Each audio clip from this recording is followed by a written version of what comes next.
Hey, I brought my notebook so we can talk about the only two end of the Gregorian calendar year celebrations that I know, which are Christmas and Hanukkah. But of course, I'd like to invite all of you to have a discussion in the comments about your celebrations and traditions at this time of the year. And I don't want to exclude anyone, because that's not cool. This video is just a bunch of thoughts and ideas about this time of the year and how we can adapt our traditions to make them more minimalist and more sustainable therewith. And yeah, let's go. Presents. For a lot of people, I think giving is about money or material things, and the purpose of giving is that it brings the other person joy. It is to come together, to enjoy the whole process of giving and receiving. So I do not think that it's a bad thing to have, material presents. That's not the kind of minimalist that I am. I believe that an object can transport a lot of emotion and a lot of, care. But there is no reason, for instance, why that object should not have belonged to anyone else before. There is no reason why something that comes from the heart has to be something new. And I believe that secondhand should become mainstream when it comes to any presents for any celebrations.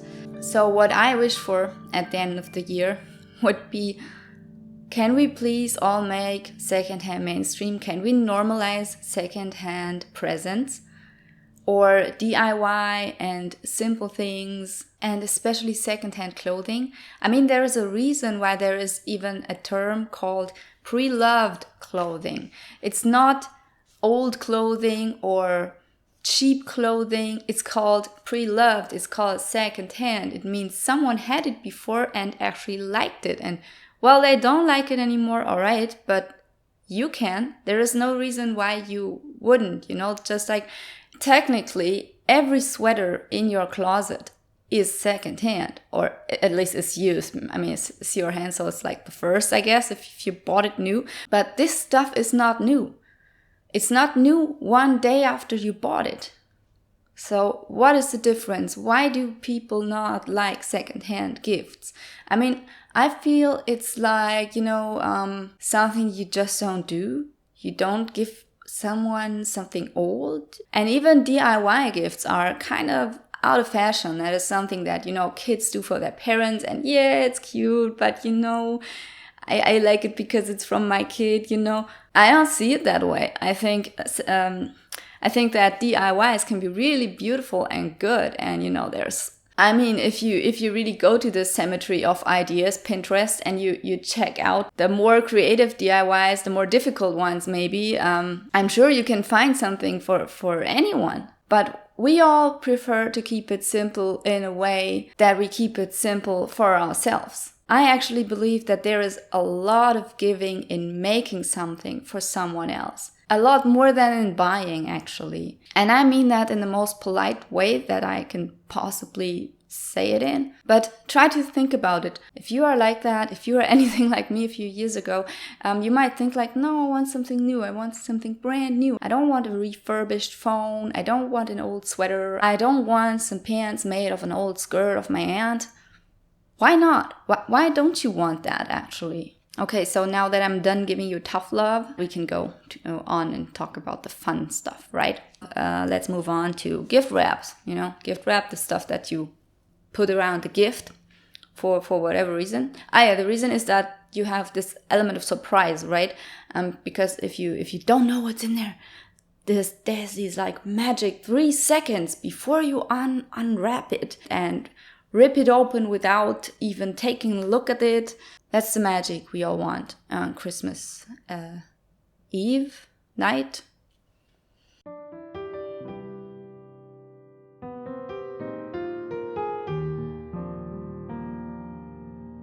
That's kind of sad, actually, isn't it? I mean, like, you spend a whole lot more time wrapping this stuff than you do unwrapping it. And is there anyone here? You, maybe? Do you feel like something breaks inside of you every time that, a happy kid unwraps a gift?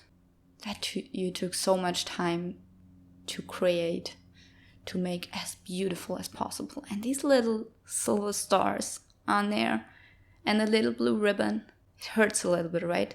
No? Okay, that's good. That's a good attitude if you don't feel like that, because it's a waste of emotion. Anyway, instead of wrapping things in things that get destroyed super fast and then you can't even repurpose them maybe, why not go for some sustainable alternatives? If you have nothing, maybe you have cloth napkins, like for holidays or something. You know, you already have cloth napkins, don't you? I mean, I do, and I can totally recommend it. It's such an amazing feeling to clean your mouth with that instead of with this paper stuff. Do it. Buy it now, and you can use it for gift wrapping too, you know, because those look amazing. And then you just wrap some cotton band around it and you're good. You take them back home, and at home you can spill salad sauce over them again. No one cares. And if you don't have that, you might have linen towels, you know, like the kitchen linen towels. Yeah, these.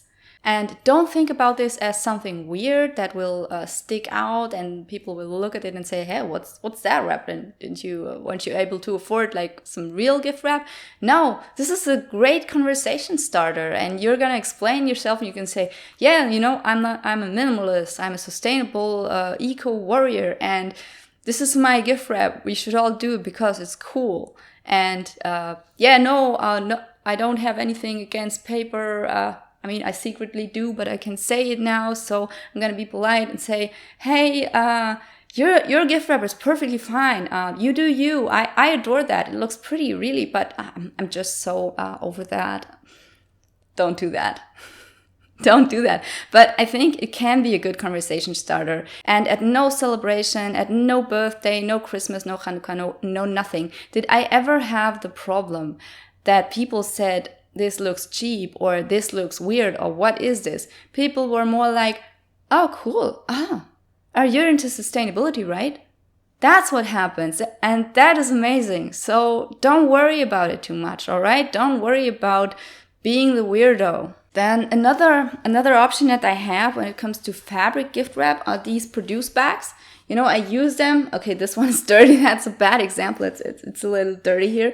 But I use these, you know, to pack up my groceries from the bulk store, or, you know, like wherever I go. I put things in there instead of into the paper or plastic bags that they offer at these stores. And it works perfectly fine. So it also works as a beautiful little gift wrap if you have something like this. You know, like I made these myself. It's very easy to do that. And that is also an option that you have if you are like in the zero waste game, you know. Then the next thing that we have in Germany here is called an Adventskalender. Advent calendar, or maybe also Christmas calendar, I'm not sure. Usually it's like a big poster or picture that is made out of cardboard or more stable paper, and you have these little doors in there that you can open for each day until this Christmas day, like 24 doors. And so the kids open these doors every day until the Santa Claus comes. So, and when I was a kid, we had these things made of paper, and then the wall came down, and it became more and more filled with chocolate and filled with really decadent things. So I believe, whenever I see those, I don't buy those, but whenever I see those in the stores, I think it's like such a waste, so much plastic. Why not use the classic ones? And you can even reuse those each and every year. You don't have to buy a new one every year, but people do. And I think that's very sad. So an alternative to this would be, for instance, to use a refillable calendar if you want the sweets. Or, as I said, to buy one to use the same over and over again. Why not? And there are even, I think, really beautiful traditional ones that you can use. And those are very pretty. They'll have a lot of glitter and gold on them, so they look fancy. And the refillable ones, you can make those yourself from matchboxes, for instance. There are so many tutorials on the internet on how to do that. I actually made one for my husband and for my kid now, which is like a little village, a bunch of tiny houses made of cardboard that you can open, and inside there are like sugarless, sustainable cookies. All right, because I'm that kind of mom. Oh crap, my coffee's getting cold. All right, gifts or no gifts? That is like the next topic no one likes to talk about, or maybe just some people don't like to talk about. As I said, I believe there is a lot of good in giving. There is a lot of appreciation you can show because you give someone a present. Through giving someone a present that comes from the heart and everything.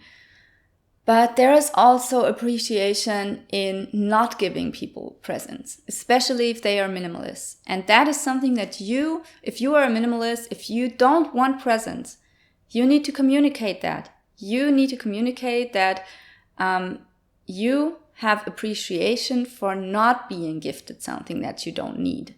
And that is really hard, and I get that because, I've tried that a lot of times, and whenever I say, well, just give us money, or just, give us a coupon for something, or a day in the spa, whatever, it is either, well, that is so expensive, or, well, no, I want to give you something material, or I want to give you something that you can have to remember me, or whatever the reason is, it is usually something about this material aspect of a present. So I think if you can't make it work like with no presents or with money or something else, try to make it work with material presents that are sustainable and minimal and that you can maybe just eat. Like food is a good gift, Ask your relatives to bring food. I mean, if you have mine, they will do it anyway, whether you ask them or not. And I love that food. But, ask them to bring sweets, ask them to bring food, and that will be your gift. Ask them for their help as a gift. Them helping you in the kitchen, them helping you cleaning all the mess up of the 2020, of the 5 guests that you had. All right? And the other thing that you can try is, make it about sustainability. And that's also... It's all about communication, I know, but I've done that before and it works, at least with my family. I tell them beforehand that it's really important to me that the gifts are sustainable. I tell them that I will really appreciate it if they bring me something that is fair made, well made, locally made. And they respect that because they actually respect me. And you will find that if you really communicate that clearly, your relatives will understand. I believe that. You can also suggest a budget just to, keep it simple and not too big. But a budget usually does not come with sustainability. It's kind of contradicting each other if you want to have something that is sustainable but also cheap.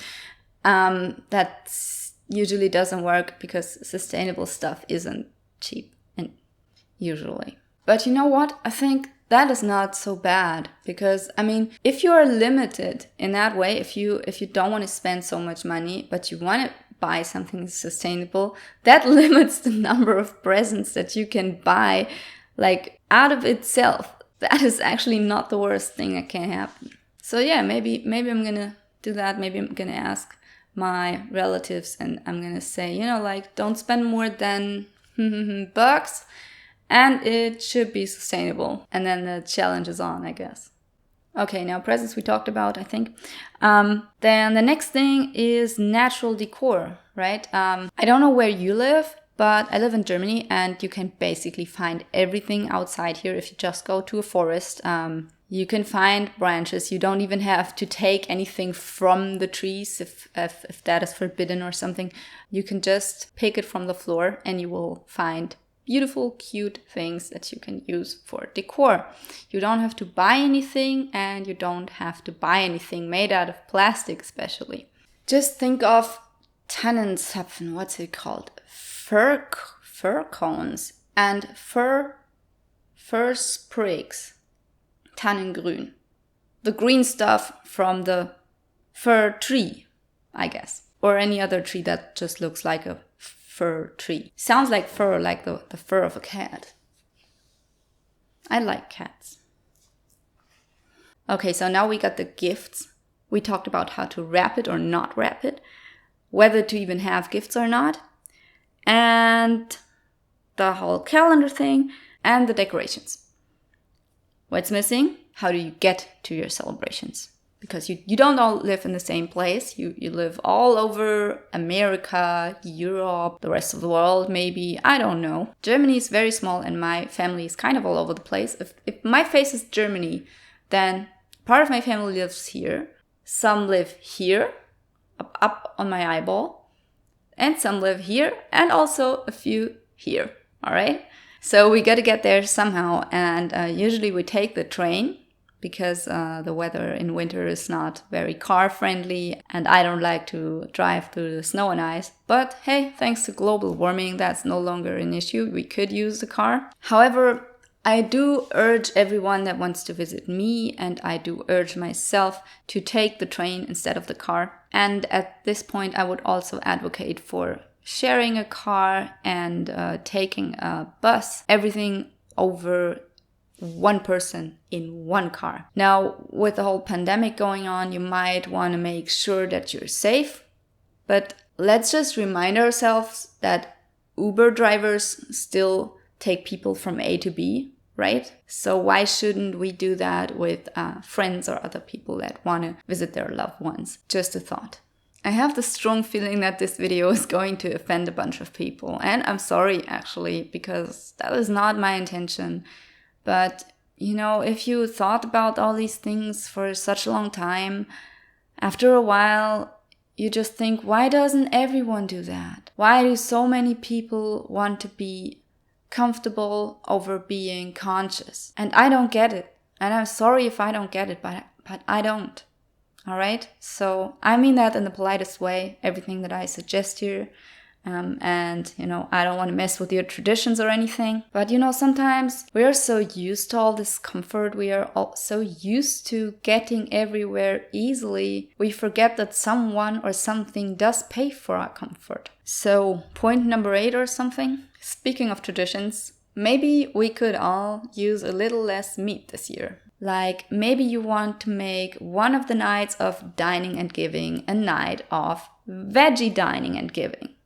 I think Christmas goes for 3 days, so Hanukkah is 8 days. There's plenty of opportunity to switch one out for a veggie day. And that is actually something my family does every year, and there is no backlash. Everyone supports this, and most of the time people don't even notice. It's just that, like, oh yeah, we eat this salad today, and then we have a soup, and that's it. No one even asks. So don't worry about introducing ideas like that and, you know, building your own new traditions, because that is essentially what it is about. It's about coming together, talking, enjoying that you have all these things, being grateful. And especially if you have children yourself, you want to build your own new traditions with them, right? That's a good thing.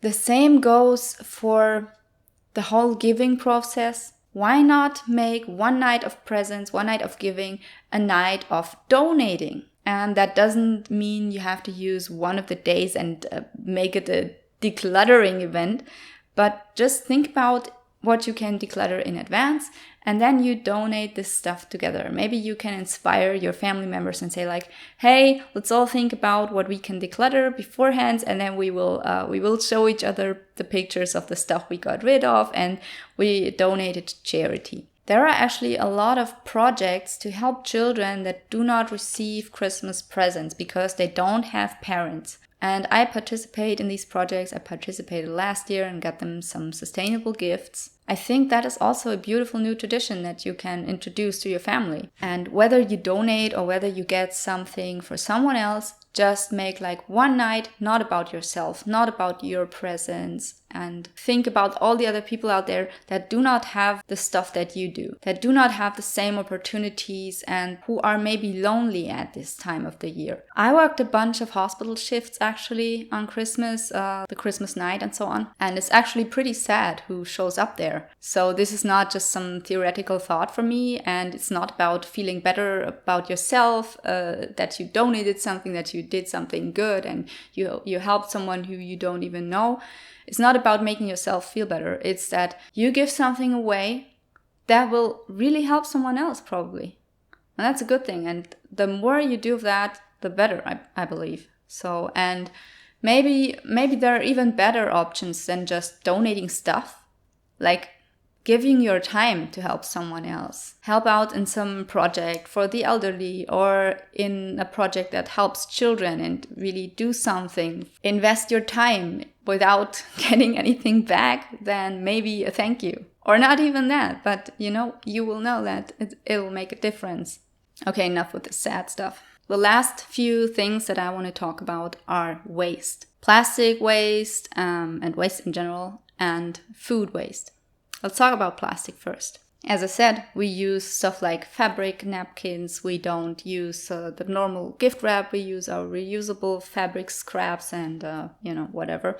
But there is also a lot of other plastic waste that can come up with end of year celebrations. In my family, it's a tradition to bring food, like a lot of food. And usually people bring that in containers, and those aren't always reusable. So I try to talk to them before and say like, hey, can you bring your own containers? And can you also bring containers for leftovers? So we try to do that in a sustainable way. We try to avoid all single-use plastics during those celebrations, and also the single-use paper, because that's not really better. But apart from all that trash, there's also the tree, the green one. The one that you bring into your apartment and then you put glass balls and lights on it. Actually, a few years ago, we got our first tree. My husband brought it from a forest, because there is a forest nearby, and the forester, or the ranger there, he just cuts down some trees every year. The trees that aren't so pretty, I guess, or that aren't so useful for the forest, for some reason that I don't know, because I'm not a forester. And he puts them on the side of the road, and you can just take one. And I think that is like the most sustainable way, because those are thrown away anyway, and you can just take them home and, use them for your celebrations. So that is what we did, and it turned out that this kind of tree actually loses its needles super fast, and it's very annoying, and it looks like a skeleton after a while. But maybe that is what it is about, having a little bit of trouble, not having it all so easy. That is actually something that I like about this sustainable lifestyle. I do embrace that. I do not think that it's a bad thing, that, sometimes it isn't that easy. Sometimes it is annoying. Sometimes you have to find a workaround. I don't mind. It makes me feel better to live a more sustainable lifestyle. And if that means I have to go to the forest and bring a tree home, and this tree, I've got to take it all the way through the S-Bahn, like the regional train, and bring it home. Well, I would do that if I wanted a tree. And if you think about it, that's actually like the whole thing with travel too. We traveled to Sweden this year, and it took us 3 days to get there. We could just have taken an airplane, and we would have been there in 1.5 hours. But we didn't. And part of that was because it was insanely expensive, but also because of the experience. And I do that every year. Either I take the train or I take the car, and I try to take people with me if that's possible. And it is a different experience from having it easy. So I truly believe that you can make it work if you want to, and you can find a sustainable solution. And it doesn't matter if it's like perfect or the best solution that there is. It just matters that you make like a small difference for yourself. And many, many small differences make a huge difference for everyone. Like if we all do a little bit, that's better.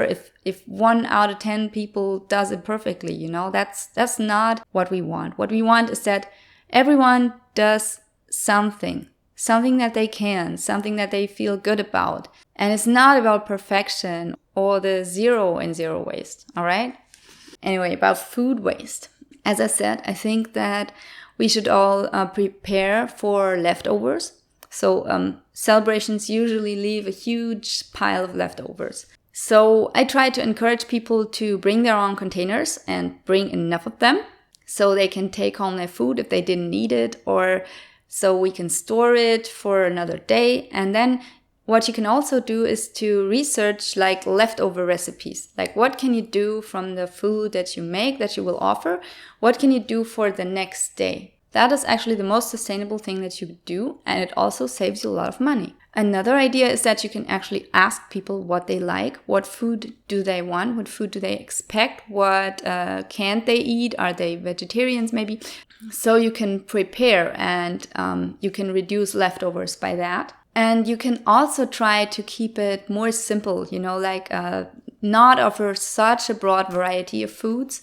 Just keep it simple, offer a few foods, and maybe not please everyone. Maybe not make it perfect for everyone. Have like 5 different kinds of cookies and 2 types of meat and a Greek and the German yogurt. And if someone doesn't like the sauerkraut, then don't eat it. Okay, I think that's all I got. And so I wish you a great time with your family and friends or wherever you go. I hope you can go somewhere. I hope you will have a good time. Take care, stay safe, and that's it.